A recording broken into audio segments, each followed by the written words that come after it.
मैं समय हूं और आज महाभारत की अमर कथा सुनाने जा रहा हूं। यह महाभारत केवल भरत वंश की कोई सीधी सादी युद्ध कथा नहीं है। यह कथा है भारतीय संस्कृति के उतार चढ़ाव की। यह कथा है सत्य और असत्य के महायुद्ध की। यह कथा है अंधेरे से जूझने वाले उजाले की। और यह कथा मेरे सिवा कोई दूसरा सुना भी नहीं सकता, क्योंकि मैंने इस कथा को इतिहास की तरह गुजरते देखा है। इसका हर पात्र मेरा देखा हुआ है। इसकी हर घटना मेरे सामने घटी है। एक हाथ की ताली। यह कहावत सामान्य रूप से यह जताने के लिए कही जाती है कि किसी भी झगड़े, घटना या परिस्थिति में अकेले एक व्यक्ति जिम्मेदार नहीं होता। जैसे ताली दो हाथों से बजती है, वैसे ही कोई भी प्रतिक्रिया दो पक्षों से होती है। लेकिन यदि हम इसे आत्मिक या आध्यात्मिक संदर्भ में देखें तो इसका अर्थ और भी गहराई लिए हुए होता है। जब आत्मा अकेली होती है, भीतर शांति में स्थित होती है, तब वहां कोई प्रतिक्रिया नहीं होती। तब ताली नहीं बजती, यानी मन शांत रहता है। द्वैत से अद्वैत की यात्रा, जब तक मैं और तू, मेरा और तेरा है, तब तक दो हाथ हैं। तब तक ताली बजती है, यानी कर्मों की गूंज होती है, प्रतिक्रियाएं जन्म लेती हैं। लेकिन जब आत्मा एक में स्थित हो जाती है, ईश्वर से जुड़ जाती है, तो सिर्फ एक हाथ बजता है। इसमें ताली नहीं बजती। यही है निर्द्वंद अवस्था, जहां कोई द्वंद्व नहीं, कोई प्रतिक्रिया नहीं।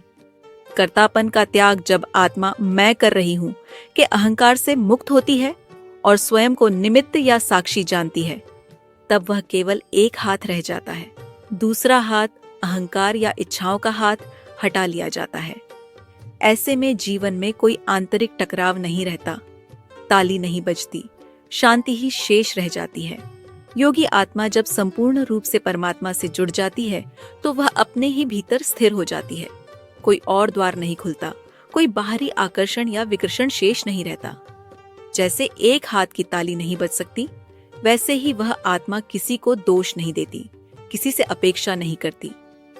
निर्द्वंद, निर्विकल्प, निर्भय।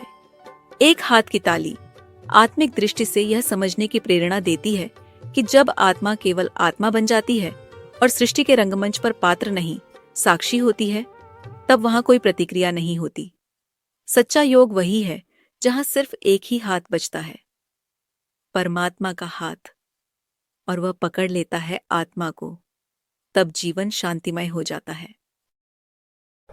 मैं ही दुर्योधन हूं, मैं ही अर्जुन और मैं ही कुरुक्षेत्र। क्योंकि महाभारत बनते बिगड़ते रिश्तों और रिश्तों के आधार और जीवन सागर को मथकर जीवन के तत्व और सत्य का अमृत काढ़ने की कहानी भी है। और ये लड़ाई हर युग को अपने अपने कुरुक्षेत्र में लड़नी पड़ती है, क्योंकि हर युग के सत्य को वर्तमान असत्य से जूझना पड़ता है। और जब तक मैं हूं, यह महायुद्ध चलता रहेगा और मेरा कोई अंत नहीं। मैं अनंत हूं। इसीलिए यह आवश्यक है कि हर वर्तमान इस कहानी को सुने और गुने, ताकि वो भविष्य के लिए तैयार हो सके।